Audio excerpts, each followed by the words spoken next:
Marah, malam ini kita tantang untuk bikin orang ketawa. Sebetulnya itu Pak Ahok akan stand up comedy, tepuk tangan dulu dong untuk Pak Ahok. inilah nasib yang namanya Basuki. Ya. Basuki itu nggak pernah jadi penyanyi, pasti pelawak. Udah nasib. Saya kenapa pakai batik kayak pejabat? Saya masalah tuh saya suka lupa saya itu pejabat. Jadi sebetulnya saya ini orang yang sopan, tau nggak? Cuma karena kesopanan seorang pejabat itu beda dengan kesopanan lagi di nongkrong di warung kopi. Saya betul-betul lupa. Saya ingat banget waktu itu banjir tahun 2013 awal, Pak Jokowi suruh saya beresin tuh waduk Pluit tuh, karena tuh inti dari Jakarta nih, tengah nih. Pokoknya beresin waduk Pluit, jangan sampai damnya jebol. Kalau jebol bisa meninggal. Oke Pak, siap Pak. Terus pagi-pagi saya ngatur 1.200 orang mau pindah, mau ngerayu ke Marunda. Jadi di kantor lurah saya cek semua. Tiba-tiba, ini jam 10 nih, sampai jam 10, tiba-tiba semua pegawai PNS itu panik, tau gak? Semua kayak panik, terus cepat-cepat turun ke bawah. Ada apa, saya bilang, ada apa? Pak Wali Kota datang, Pak Wali Kota datang. Langsung saya juga ikut turun cepat-cepat ke bawah.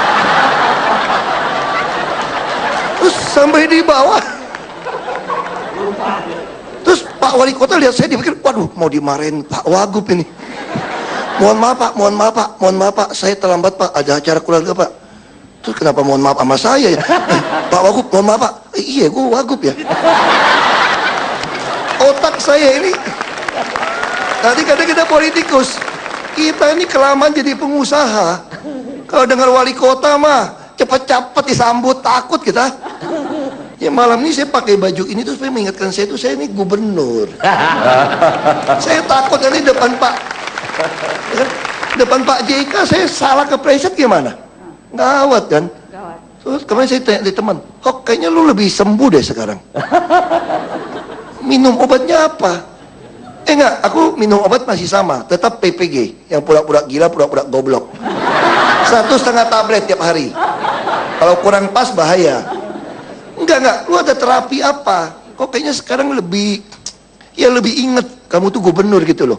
Aku ketemu, dikirimin orang di BBM, kirimin video pendek bagaimana meningkatkan daya ingat. Gimana caranya? Coba waktu kecil kalau nakal diapain? Diginin dari mak bapak lu kan. Jadi aku diajarin terapi, tiap hari pegang begini, turun naik supaya ingat, eling bahwa lu tuh pejabat. Hok, lu jangan macam-macam, dia masih gini terus naik terus. Nah makanya terapi ini lumayan loh ternyata loh. Saya jadi sekarang lebih gampang ingat dan gak gampang marah-marah sekarang. Contoh terakhir, saya kasih bukti.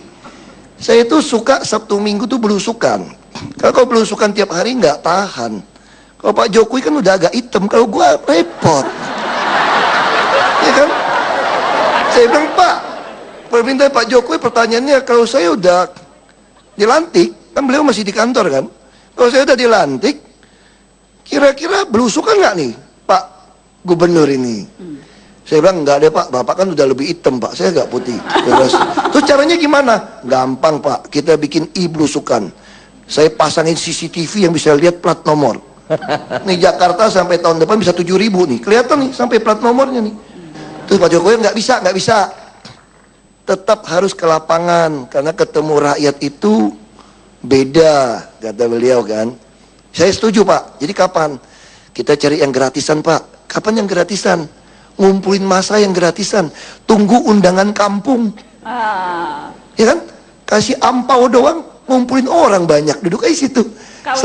Kawinan. Terus datang kampung-kampung pelosok kan, ada yang datang di rel kereta api, samping rel kereta api tembok dijebol, dibikin panggung pesta. Terus saya datang kan, ya ini rel kereta api nih jalan kan.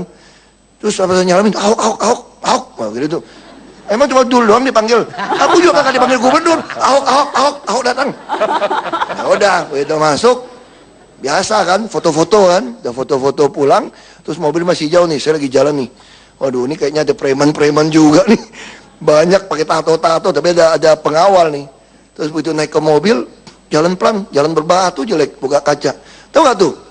Masyarakat panggil apa tuh nggak? Ahok, enggak. Pak, tolong ya Pak, jangan digusur ya Pak. Ya ilah, tiap kali aku datang dia mau gusur. Datang ke tepi sungai juga sama. Pak, tolong ya Pak, habis dari sini jangan digusur ya. Terus saya jawabnya apa coba? Masih terus terang, ini zaman modern, nggak bisa bohong. Kaca belum tutup, bilang ini. Tenang, tenang, belum giliran, tapi pasti digusur. Saya kira itulah kira-kira suka dukanya. Terima kasih. Terima kasih.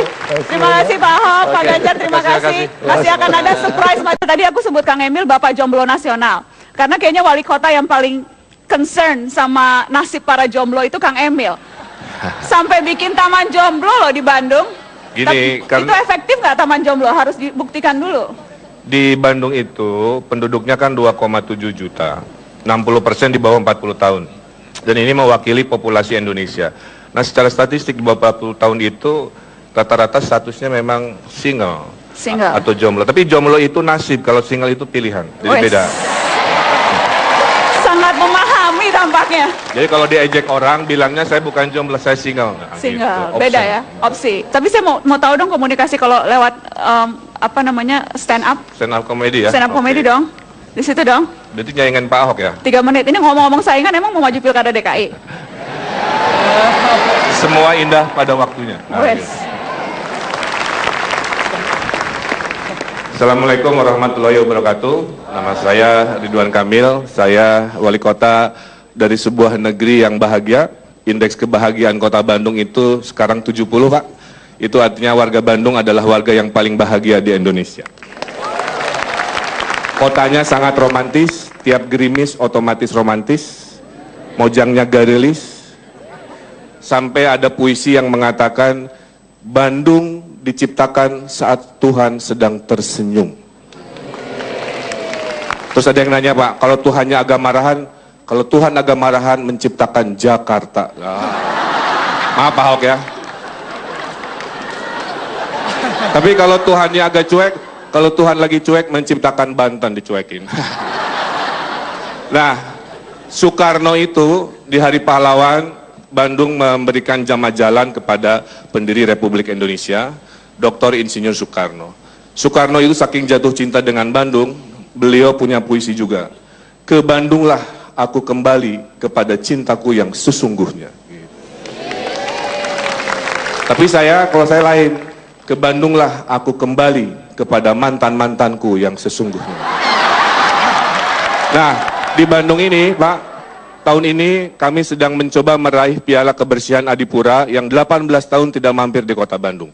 Supaya nyambung dengan masyarakat, saya bikin poster.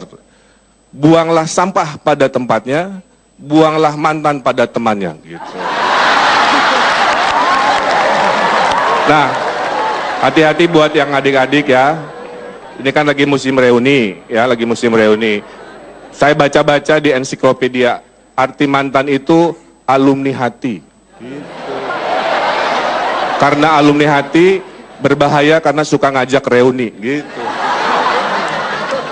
Nah, ada di Bandung juga kita menggunakan kalimat-kalimat tadi untuk mengajak masyarakat berubah. Ada sebuah puisi di dinding ditulis, berakit-rakit ke hulu, berenang-renang kemudian. Mantanmu sudah ke penghulu, kenapa kamu masih sendirian? Gitu.